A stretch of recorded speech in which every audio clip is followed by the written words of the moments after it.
ఇప్పుడు అది ఈజీగా మన పూర్వీకులు ఎలా తోముకున్నాను ఇత్తడి సామాన్ ఎలా చేసుకున్నారో చూద్దామండి. ముగ్గు పొడి అండి, ఇది ఏమి లేదు. ముగ్గు పీతాంబరం కనకాంబరం చేతులు కొరుకు తిన్నట్టు అవుతాయండి. బావిల్లో నీళ్లు తోడుకోవడానికి కూడా ఇత్తడి బొంగలు ఉండేటప్పుడు బకెట్ చింతపండు కొట్టుకునేవారండి. చింతగుల్ల ఎండబెట్టి అది కొట్టి గింజలు తీసినాక పీసు వస్తుందండి.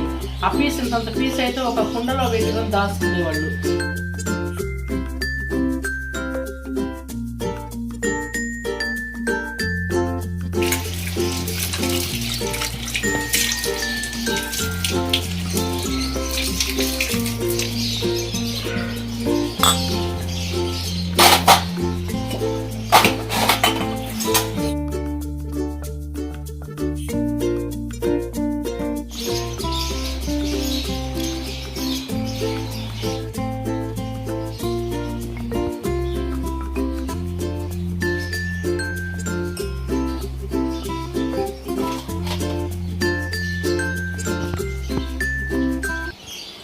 హాయ్ అండి, వెల్కమ్ టు స్వరూపాస్ కిచెన్. అందరూ ఎలా ఉన్నారండి? బాగున్నారు కదండి? భగవంతుడి వాళ్ళు అందరూ బాగుండాలి, అందరూ ఆరోగ్యాలు బాగుండాలండి. నేను కూడా బాగున్నానండి. మనము ఇంట్లో ఇత్తడి వెండి రాగి ఇలా ఉంటాయి. వెనక అన్ని ఇత్తడి బిందెలు, ఇత్తడి సామాన్ అండి. నీళ్ళు మొత్తం ఇత్తడి సామాన్లు ఎక్కువ ఉండేవి. నీళ్లు బావిల్లో నీళ్లు తోడుకోవడానికి కూడా ఇత్తడి బొంగలు ఉండేవి, అప్పుడు బకెట్లు ఉండేవి. ఇప్పుడు అవి తోముకోలేక అందరూ మార్చుకొని స్టీల్ అవి తెచ్చుకుంటున్నారండి. కానీ ఇత్తడి మనకి పాడైపోయినా అమ్ముకుంటే డబ్బులు వస్తాయి. స్టీల్ వేస్తే డబ్బులు కూడా రావండి. కానీ అలాంటి ఇత్తడిని మనం ఇది చేసుకున్నాం తోముకోలేక.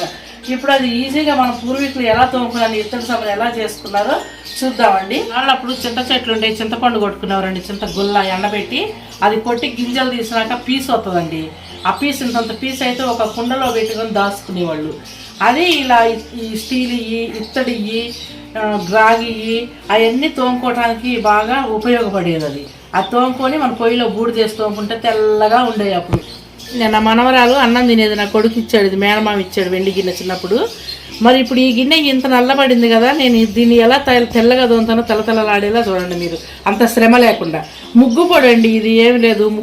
పీతాంబరం కనకాంబరం చేతులు కొరుకు తిన్నట్టు అవుతాయండి.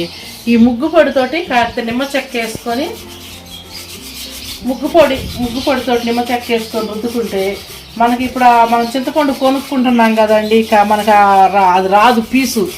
అందుకని ఈ నిమ్మ చెక్కలు మనకి వెండిపోయిన నిమ్మలు మనం పిండేసినవి ఉంటాయి కదా, రసం పిండినవి, అవి వేస్ట్ కాకుండా ఎండబెట్టి పొడి చేసుకుంటే కూడా మనకి ఇలా ఉపయోగపడతాయండి. నిమ్మ చెక్కలు పిండిని అన్నీ ఎండబెట్టుకొని పొడి చేసుకొని ముగ్గు కలుపుకొని కడితే డబ్బాకు పెట్టుకుంటే అది ఇలా రుద్దుకోవడానికి చక్కగా ఉపయోగపడతాయి మనకి. ఆ పీతాంబరం కనకాంబరం అవన్నీ మనం కొనకుండా డబ్బులు పెట్టి ఇలా చక్కగా నిమ్మ చెక్కతో ఎంత తెల్లగా వస్తాయండి. ముగ్గు పొడి ఉపయోగించుకోండి, అంత శ్రమ కూడా లేదు, రుద్దుగానే మీకు తెల్లగా పడిపోతుంది.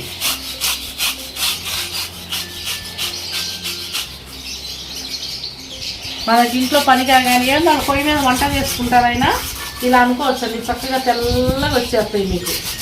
వెండి కానీ ఇత్తడి కానీ పూజ దీపారాధన కానీ చూడండి. ఊరికనే ఇది ఎంత చక్కగా శ్రమ లేకుండానే మనం ఊరికి ఇలా అనగానే తెల్లగా ఇది కాస్త నీళ్ళు పోసి కడుగుదామా.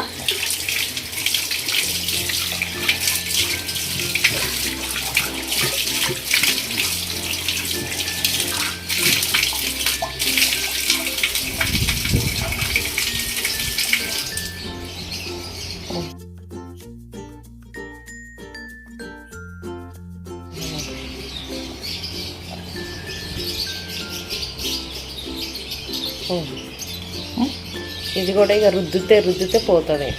ఇది కూడా ఇంకొంచెం నేను ఇంకా బాగా రుద్దలేదు కదా గట్టిగా, మామూలుగానే ఇలా అన్నా. నేను చాలా నెలలు అయిపోయింది, సంవత్సరం అట్లా అయిపోయిందండి. అందుకే నెల గడుపుకున్నాం అనుకోండి చక్కగా క్లీన్గా బాగుంటాయి. అంత శ్రమ కూడా ఉండదు మనకు నెల గడిపితే.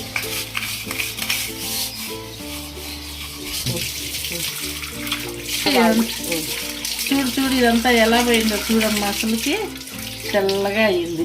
మనం ఏదైనా వాడేవి 4 రోజులకు 5 రోజులు గడుపుకుని ఉంటే బాగుంటాయి. కానీ ఇది అస్సలు వాడకుండా పెట్టాం కదా, ఇంకా నయ్యం కదా ఇలా ముగ్గు పొడితోటి ఇలా తెల్లగా రావటం.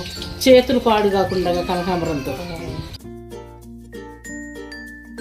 నిన్న మా పని ఏమని గడకమంటే అమ్మ నా చేతులు పోతాయమ్మా పీతాంబరం పెట్టి కడుగుంది మా అమ్మాయి అంటే నా చేతులు పోతాయమ్మా నేను గడగనంది.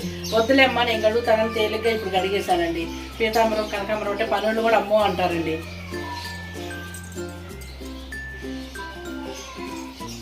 ముగ్గు అంటే ఇళ్ళమటి రాయి ముగ్గు అని అమ్మటానికి వస్తారు కదండి.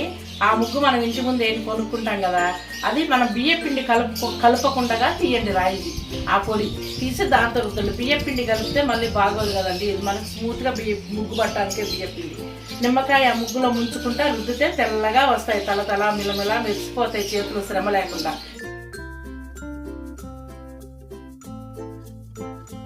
చూసారు కదండి, నిమ్మ చెక్కతో మన ఇంట్లో ఉన్న ముగ్గుతోటి ఎంత తెల్లగా దొంకున్నామో, ఖర్చు లేకుండా తల మెరిసేలా. మీరు కూడా ట్రై చేయండి. లైక్ చేయండి, షేర్ చేయండి, సబ్స్క్రైబ్ చేయండి, సపోర్ట్ చేయండి. నాకు పక్కన బెల్ బటన్ ఒకటి మర్చిపోతున్నారండి. ప్లీజ్ అండి బెల్ బటన్ కూడా నొక్కండి. థ్యాంక్ యూ అండి, అందరికీ థ్యాంక్ యూ. సపోర్ట్ చేయండి. చూడండి, ఇవన్నీ గుడ్డతో తుడిసి చక్కగా ఈ వాడుకోం కనుక గుడ్డతో తుడిసి లోపల భద్రపరచుకోవాలండి. ఇవన్నీ మనం వాడుకునే మాత్రం వారానికి ఒకసారి మళ్ళీ కడుక్కుంటే బాగుంటాయి.